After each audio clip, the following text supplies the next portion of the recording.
नमस्कार, आप देख रहे हैं परिवर्तन टीवी। मैं हूं कीर्ति राजपूत। आइए बढ़ते हैं खबरों की ओर। शहडोल में सरकार परिवार नियोजन ऑपरेशन को लेकर भले ही जोर दे रही है, लेकिन स्वास्थ्य अमले की लापरवाही की वजह से लोग अब ऑपरेशन से पीछे हट रहे हैं। अनूपपुर में परिवार नियोजन में अव्यवस्था का मामला अभी शांत नहीं हुआ था कि शहडोल के गोपारू में लापरवाही का एक मामला सामने आया है। महिला का जिला अस्पताल में इलाज चल रहा है। जानकारी के अनुसार घोपारू में परिवार नियोजन ऑपरेशन के लिए शिविर आयोजित की गई थी। यहाँ पर घोपारू की एक महिला बुधुपति सोनू ऑपरेशन कराने गई थी। 1:30 बजे जांच के बाद शाम 5 बजे डॉक्टरों द्वारा ऑपरेशन किया गया। इसके कुछ समय बाद ही हालत बिगड़ने लगी। पति सोनू के अनुसार ऑपरेशन के बाद पेट बैलून की तरह फूल गया। ऑपरेशन करने वाले डॉक्टर से इलाज की बात कही तो कहा गया कि कुछ नहीं होगा। बाद में कहा कि रेफर करा लो। महिला की हालत लगातार बिगड़ती गई। बाद में डॉक्टरों ने हालत नाजुक होने पर शहडोल के लिए रेफर कर दिया। सूचना मिलते ही कई अधिकारी अस्पताल पहुंच गए और डॉक्टरों को बेहतर इलाज के निर्देश दिए। ऑपरेशन में लाए थे। कब लाए थे सर? आज लाए थे। आज कितने बजे? आज हम लोग आ गए सर, यहाँ 1-1:30 बजे आ गए। कहाँ लेके आए हो? भोपाल में। हाँ, फिर वहाँ से आए थे सर, तो कागज जांच पूरी बनी हुई है। बनते बनते यहाँ 4 बज गए सर। ऑपरेशन के 5 बजे के लगभग इनको किया गया सर। 5 बजे इनका ऑपरेशन जी। फिर वहाँ से ऑपरेशन डाल कर आए थे सर, तो तुरंत ही इसका पेट सूजना का चालू किया सर। तो फिर वहीं से हम डॉक्टर को बताए तो डॉक्टर बोला कि सर ट्रांसफ़र कर दो शहडोल की। उधर से जैसे हम लोग आज सवेरे 10 साढ़े 10 बजे आ गए उधर से। फिर हो गए 10 बजे आए। फिर 10 बजे के बाद फिर यहाँ सब HB जाँच सब जाँच पूरे हो गए। जाँच में तो सब ठीक रहा। फिर इसके बाद ले गए लास्ट वाला, जब इनको ले गए 4-5 बजे तो इनका लास्ट में 33 नंबर में रहा चार्ज इनका। फिर 30 पूरे इनको हो गए। लास्ट में इनका ऑपरेशन हुआ। जैसे ऑपरेशन करके आए वहाँ से लेके आए, फिर लेटाने के बाद हम फिर तुरंत ही फिर दिखाए। सर को बोले कि सर जी ये सूजन हो रहा है, क्या हो रहा है, पता देख लीजिए। तो बोले नहीं, उनका तो पहले से पहले सूजन रहा, इसलिए हो रहा है। तो मैं कहीं देख लो, वो रोज चिल्ला रहे हैं सर जी, तो देख लो, है ना। तो बोले हो गया, वो कुछ नहीं होगा, उसका सूजन है, इस सूजन के चलते वो हो रहा है। फिर बोले कि रेफर करवा दो, रेफर लिख दो। फिर हो गए तुरंत रेफर बनाए कागज, फिर तुरंत हम ले आए सर। मंडला जिले में लगातार सड़क हादसे हो रहे हैं। तेज रफ्तार भागते भारी समेत सवारी वाहन सड़कों में दौड़ रहे हैं। इनकी रफ्तार पर लगाम नहीं लग पा रही है, जिसके कारण लोग गंभीर घायल और असमय काल के गाल में समा रहे हैं। जिले का निवास विकास खंड भी सड़क हादसों में आगे होता जा रहा है। यहाँ आए दिन सड़क दुर्घटनाएं हो रही हैं। सोमवार को एक सवारी ऑटो डिवाइडर से टकरा गया, जिससे ऑटो अनियंत्रित होकर पलट गया, जिसमें सवार आधा दर्जन लोग घायल हो गए।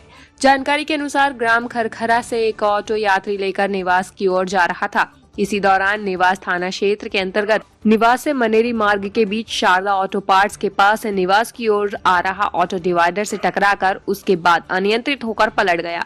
प्रत्यक्षदर्शियों ने बताया कि हादसे के दौरान ऑटो के पीछे से एक बाइक सवार भी जबलपुर से निवास की ओर आ रहा था। ऑटो के अनियंत्रित होने से बाइक सवार भी मोटरसाइकिल नहीं संभाल पाया और अनियंत्रित ऑटो से टकरा गया।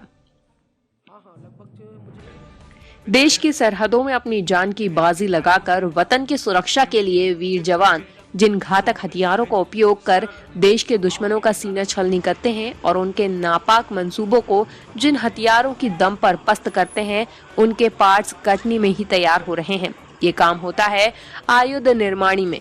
इसको लेकर न सिर्फ कर्मचारियों बल्कि शहरवासियों को भी खास गर्व है।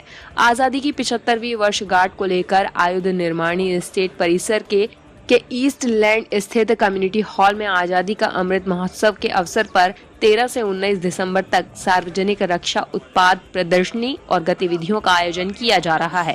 आपको बता दें कि आयुध निर्माणी कटनी में सेना के उपयोग के लिए तैयार किए जाने वाले हथियारों के साजो सामान जैसे हैंड ग्रेनेड, स्मोक बम, फ्यूज माइन असेंबली, बोफोर्स के शेल का driving band, Indian field gun के शेल, AK-47 व इंसास राइफल के कारतूस और स्मॉल आर्म्स के कप इत्यादि मेटलर्जिकल प्रोडक्ट का निर्माण किया जाता है। हम लोग आज़ादी का 75 इयर्स को सेलिब्रेट कर रहे हैं। उसी का आधार पर ये निर्णय लिया गया है भारत सरकार द्वारा कि ये पूरा वर्ष जो होता है उसको 75 इयर्स का जो इंडिपेंडेंस है उसको सेलिब्रेट करते हुए इसको आज़ादी का अमृत महोत्सव में परिणित किया जाए। इसके चलते ये निर्णय भी लिया गया है कि डिफेंस का जितने प्रोडक्ट्स है उसको भी शोकेस किया जाए, लोगों के सामने रखा जाए, जिससे कि लोगों को पता चले ऑर्डिनेंस फैक्ट्रीज में क्या क्या काम होती है और क्या क्या उत्पाद होते हैं और उनका क्या क्या क्वालिटी का उत्पादन होती है। इसको ध्यान में रखते हुए आज का ये जो एग्जीबिशन इसका अरेंजमेंट कराया गया है और ये पूरा उम्मीद है और भरोसा है कि आप लोग उसी को देखते हुए ऑर्डिनेंस फैक्ट्रीज का जो प्रोडक्ट है उसको सराहना करेंगे। कटनी के वीर सावरकर वार्ड क्रमांक 12 में स्थित प्राथमिक शाला का सोमवार दोपहर डीपीसी के डहरिया और बीआरसी विवेक दुबे ने औचक निरीक्षण किया।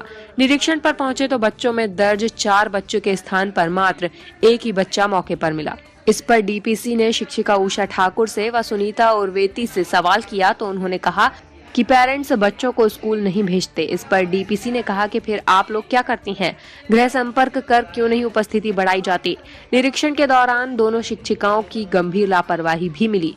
बीआरसी विवेक दुबे ने पूछा कि आप लोगों को 110 बच्चों की संपर्क सूची दी गई थी, इसके अनुरूप आप लोगों ने क्या काम किया?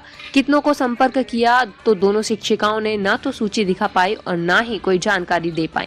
इस पर डीपीसी ने तत्काल शो कॉज नोटिस जारी करने के निर्देश दिए हैं।